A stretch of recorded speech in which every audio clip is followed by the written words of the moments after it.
Good morning students. आज हम ज्वालामुखी की आंतरिक और बाह्य स्थलाकृतियों के बारे में अध्ययन करेंगे और इस वीडियो को आप शेयर करिए और सब्सक्राइब करिए चैनल को। ज्योग्राफी को आगे बढ़ाने के लिए आपका समर्थन की बहुत आवश्यकता है। तो देखिए आज ज्वालामुखी की स्थलाकृतियां। सबसे पहले देखिए आप ज्वालामुखी द्वारा निर्मित स्थलाकृतियां। सबसे पहले आंतरिक स्थलाकृतियां, दो नंबर बहिर्जात स्थलाकृतियां। तो प्रकरणों में हम इसको विभाजित कर सकते हैं। आंतरिक स्थलाकृतियां यानी भूगर्भ के अंदर निर्मित स्थलाकृतियां और बहिर्जात स्थलाकृतियां ज्वालामुखी विस्फोट के पश्चात निर्मित स्थलाकृतियां। किसके ऊपर? पठार के ऊपर निर्मित या ज्वालामुखी शंकुओं के ऊपर निर्मित स्थलाकृतियां, उनका हम चर्चा करेंगे। तो पहले हम देखते हैं आंतरिक स्थलाकृतियां। आपको बताया मैंने जैसे भूगोल एक ऐसा विषय है जिसको हम चित्रों के माध्यम से या डायग्राम्स के माध्यम से समझ सकते हैं। तो पहले देखिए आप आंतरिक स्थलाकृतियों में भूगर्भ का एक मैंने डायग्राम बनाया था आपके सामने, परसों समझाया था कि यहाँ पर ज्वालामुखी मैग्मा होता है, ये ज्वालामुखी नलिका है, ये ज्वालामुखी का मुख है, इसे हम क्रेटर कहते हैं। तो इस क्रेटर पर पृथ्वी के अंदर भूगर्भ में कई जगह पर स्थान खाली होते हैं। उन खाली स्थानों में ये ज्वालामुखी अपना मैग्मा भर देता है, जिससे कई आकृतियों का निर्माण होता है। उन आकृतियों को हम देखेंगे। तो नीचे से हम स्टार्ट करें या ऊपर से, तो ये देखिए नीचे से सबसे पहले बैथोलिथ। बैथोलिथ की आकृति बनाई है, ये मैंने कैसी आकृति बनाई है? गुंबदनुमा आकृति। इसे हम क्या कहेंगे? बैथोलिथ। ये हमेशा आंतरिक भाग में होती है, भूगर्भ में गहराई पर पाए जाने वाले, भूगर्भ में गहराई पर पाए जाने वाले बैथोलिथ आकृति मैग्मा द्वारा निर्मित की जाती है।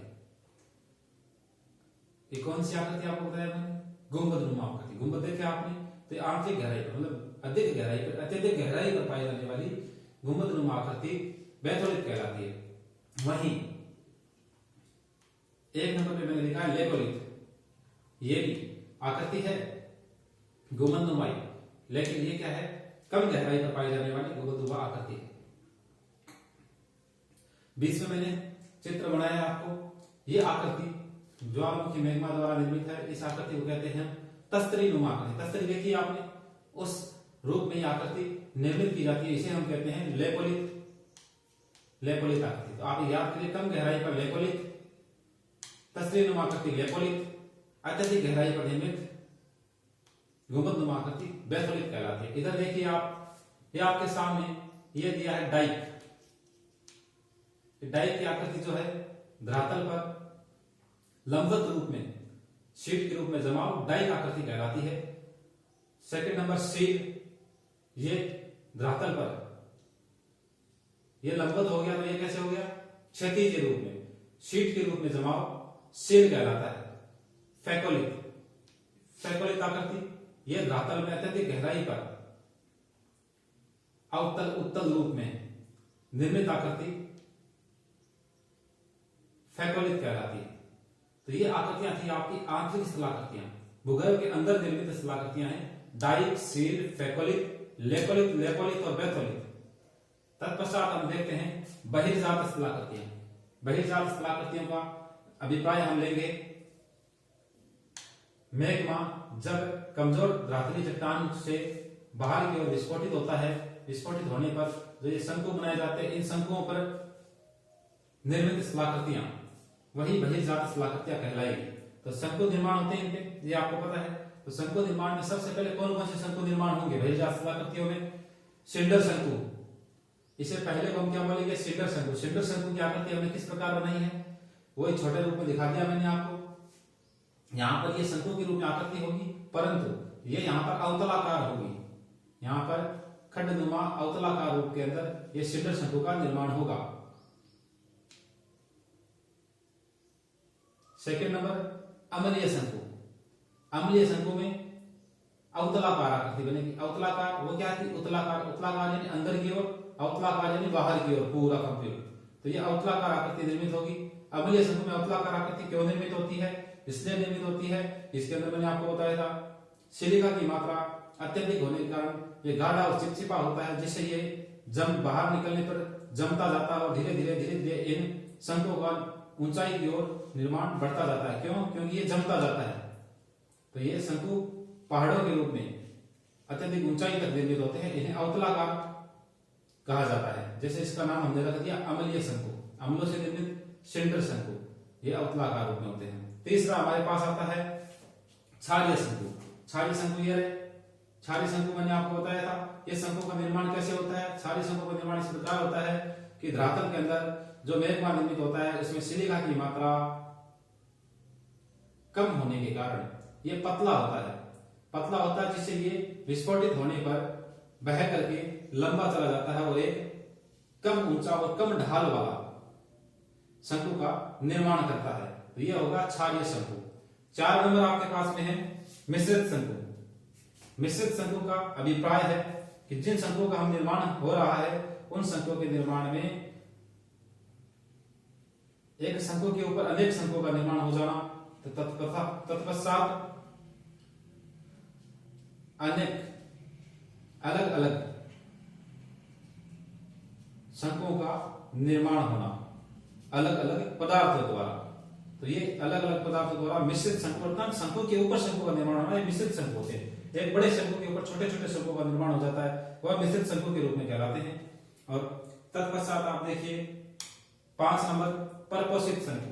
परपोषित यानी एक शंकु को पोषण देने वाले परपोषित शंकु। जब धरातलीय मैग्मा बाहर की ओर निश्चित होता है तो इन शंकुओं का जो निर्माण हो चुका होता है, इन शंकुओं में कमजोर स्थानों से दोबारा ये नलिका जो है, ये नलिका देखिए आपने, ज्वालामुखी नलिका, इन नलिकाओं में जब ऊपर की ओर विस्फोट नहीं हो पाता है, किसी भी कारण से क्रेटर का मुख बंद हो जाता है, तो यहां से ये दूसरे स्थानों पर अपने क्रेटर की नलिका से ही निश्चित होकर के उस शंकु के ऊपर दूसरे शंकु का निर्माण करते हैं। उन शंकुओं को बोलते हैं हम परपोषित शंकु। आप जान सकते हैं ये मैग्मा है, बाहर निकलने पर लावा कहलाता है। ये आपके सामने मैंने बताया था मुख है, ज्वालामुखी मुख, ये है क्रेटर नलिका है, ज्वालामुखी मुख को हम क्रेटर कहते हैं। तो ये आपके सामने सामान्य प्रदर्शन मैंने कर दिया है। आंतरिक स्थलाकृतियां और बहिर्जात स्थलाकृतियां ये ज्वालामुखी द्वारा निर्मित स्थलाकृतियां हैं। आगे आप देखिए ज्वालामुखी के प्रकार। ज्वालामुखी कितने प्रकार के होते हैं? तो सक्रियता के आधार पर हमने ज्वालामुखियों को 3 भागों में बांटा है। तो आप देखेंगे सबसे पहले सक्रिय ज्वालामुखी। सक्रिय ज्वालामुखी की मतलब होता है कि जो ज्वालामुखी हमेशा सक्रिय रहता है, जिसमें हमेशा अग्नि उत्पन्न होती ही रहती है और ब्लास्ट होते ही रहते हैं। सुषुप्त ज्वालामुखी वे ज्वालामुखी जो कभी भी फट सकते हैं, उन्हें हम सुषुप्त ज्वालामुखियों में रखेंगे। तीसरे नंबर पर आते हैं मृत या शांत ज्वालामुखी। वे ज्वालामुखी जो मृत या शांत कहलाते हैं, जिनमें कई वर्षों से विस्फोट की आशंका हुई ही नहीं है, विस्फोट नहीं हुआ, उन पर झीलों का निर्माण हो चुका है, मृत व शांत ज्वालामुखी हो गई है। लेकिन वर्तमान में वैज्ञानिकों ने इस मृत या शांत ज्वालामुखी को निष्क्रिय घोषित कर दिया है, क्योंकि ये 100 साल, 1000 साल, 2000 साल, लाख साल कभी भी फट सकता है। इसलिए इस मृत शांत ज्वालामुखी को उन्होंने कैंसिल कर दिया। फिर भी पुरानी सक्रियता के आधार पर 3 भाग सक्रिय ज्वालामुखी, सुषुप्त ज्वालामुखी, मृत या शांत ज्वालामुखी कहलाते हैं। मृत या जो नहीं फटे, सुषुप्त या जो कभी भी फट सकते हैं, सक्रिय जो हमेशा सक्रिय रहे, वो सक्रिय ज्वालामुखी कहलाते हैं। तो ये सक्रियता के आधार पर थे। दूसरा हमारा है उद्गार के आधार पर ज्वालामुखी। उद्गार अर्थात विस्फोट के आधार पर ज्वालामुखी। सबसे पहले आती है हवाई तुल्य ज्वालामुखी। ये हवाई एक द्वीप है, उसके समान जो ज्वालामुखी होते हैं वो हवाई तुल्य ज्वालामुखी कहलाते हैं। दूसरा है स्ट्रोम्बोली ज्वालामुखी। स्ट्रोम्बोली इटली के अंदर है स्ट्रोम्बोली तुल्य ज्वालामुखी। ये फिर वल्केनो तुल्य ज्वालामुखी और ये पिलियन तुल्य ज्वालामुखी। इन 4 भागों में हमने उद्गार के आधार पर इन ज्वालामुखियों का निर्माण किया है। तो इनके बारे में हम विस्तार से अध्ययन अगले वीडियो में करेंगे। लेकिन आप ये ध्यान रखिए कि पिलियन तुल्य जो ज्वालामुखी है, ये सबसे विनाशकारी ज्वालामुखी कहलाता है। तो ये आपके सामने है ज्वालामुखी द्वारा निर्मित स्थलाकृतियां, आंतरिक स्थलाकृतियां और बहिर्जात स्थलाकृतियां। इन आप ध्यान रखिए, कभी भी भूगोल विषय को पढ़ते समय अगर आप डायग्राम्स के माध्यम से पढ़ते हैं तो आपके दिमाग में ज्यादा अध्ययन याद रहेगा। तो ये है आपके सामने 5 शंकु निर्माण हुए थे: सिलेंडर शंकु, अम्लीय शंकु, क्षारीय शंकु, मिश्रित शंकु, परपोषित शंकु। धन्यवाद। आज का वीडियो इतना ही है और आगे तीसरे वीडियो के अंदर मैं आपको ज्वालामुखी के प्रकार बताए हैं, उन प्रकारों के अंदर मैं उद्गार के आधार पर और सक्रियता के आधार पर ज्वालामुखियों को विस्तार से आपके पास चर्चा की जाएगी। धन्यवाद।